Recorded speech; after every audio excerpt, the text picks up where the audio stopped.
Our cover story tonight is about America's vicious legacy in West Asia. How it trampled upon international rules to commit human rights violations, how it undermined international institutions to cover up its war crimes, and how it used its global clout to evade all responsibility for its actions. The story needs to be told because had it been any other country, the very same United States of America wouldn't have thought twice before slapping sanctions on them. Let me tell you what I'm talking about. An airstrike that killed civilians in Syria, innocent women and children. What's new, you may ask? American airstrikes have a history of killing the wrong targets, of innocent people. But these airstrikes were kept off the records. These airstrikes were covered up. The US military hid them both at the front line and at the highest level of command. The airstrikes took place on the 18th of March 2019 in the town of Baghouz in eastern Syria. Back then, this town was the last stronghold of the Islamic State. The American military got a tip-off about terrorists hiding among civilians. It was unclear who was a combatant and who wasn't. The military decided to act nonetheless.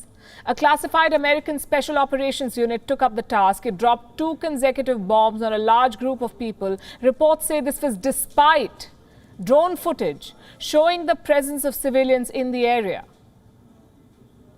Meaning, they knew there were civilians. But American military commanders completely overlooked their presence. They did not issue any warning to the civilians. They just went ahead with the strikes.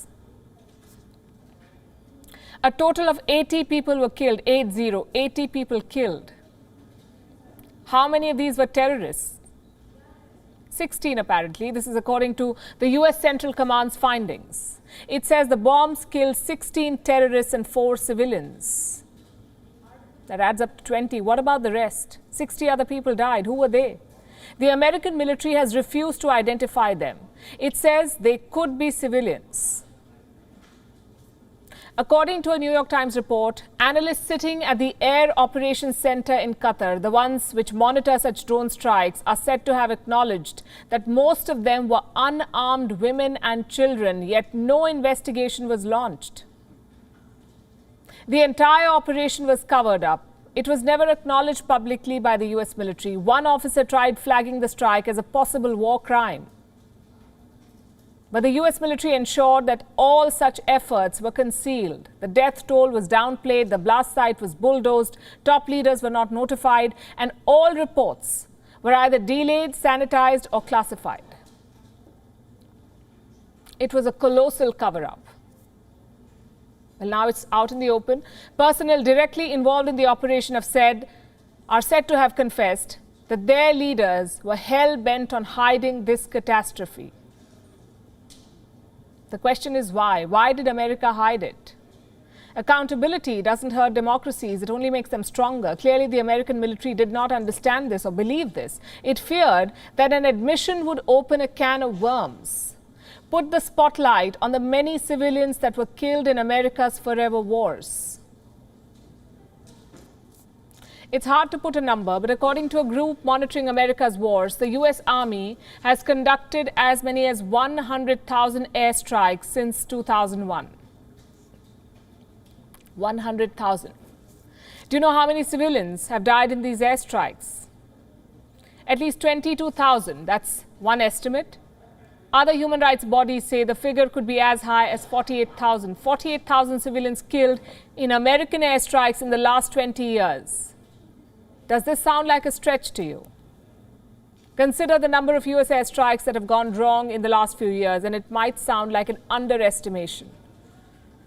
In 2003, when the war on terror officially began, US airstrikes in Iraq killed at least 5,529 civilians. It was the deadliest year for civilian victims of US airstrikes, and it set the precedent for the next 2 decades. America killed civilians and then evaded all responsibility by labeling it as a mistake.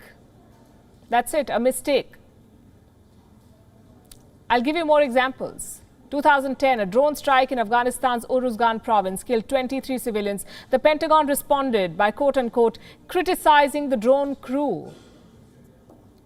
Look at the headline on your screen. The Pentagon criticized them, but it did not investigate their actions. How do hollow words help? What's the point of this criticism? Then in 2015, a US airstrike devastated an Afghan hospital run by Doctors Without Borders. It killed 42 civilians. A US military probe refused to call it a war crime. Instead, it labeled it as a mistake caused by a combination of human error and equipment failure. How convenient. It's appalling how casually America dealt with such heinous crimes. For 20 years, it killed people and shrugged. Labeled its crimes as righteous strikes, blamed the killings on human error and did nothing to bring the culprits to task. And this, by the way, is the country that calls itself the beacon of human rights. How does America get away with all of this? Because the world will not hold it responsible or accountable, and American citizens don't seem to care.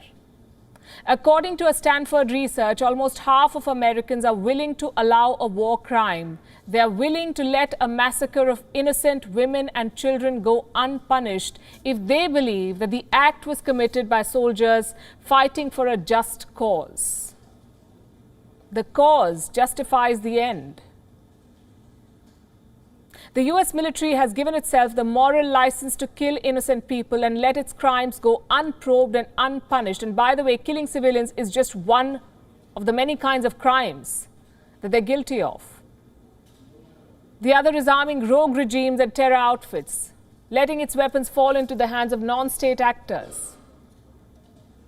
Look at these images. This is a military parade that the Taliban conducted recently. They flaunted state-of-the-art American and NATO weapons. They have Humvees, helicopters, assault rifles, all thanks to Joe Biden and his team. And of course, the American taxpayers who sponsored these weapons. Let me end this report with a reminder for the United States, and this is something that I've said in the past. When you arm deadly terror outfits, when you kill innocents in the name of wiping out terror, when you cover your war crimes and justify murder in the name of a noble pursuit, you become more dangerous than the terrorists you claim to fight. You become the bigger threat to the world. WION is now available in your country. Download the app now and get all the news on the move.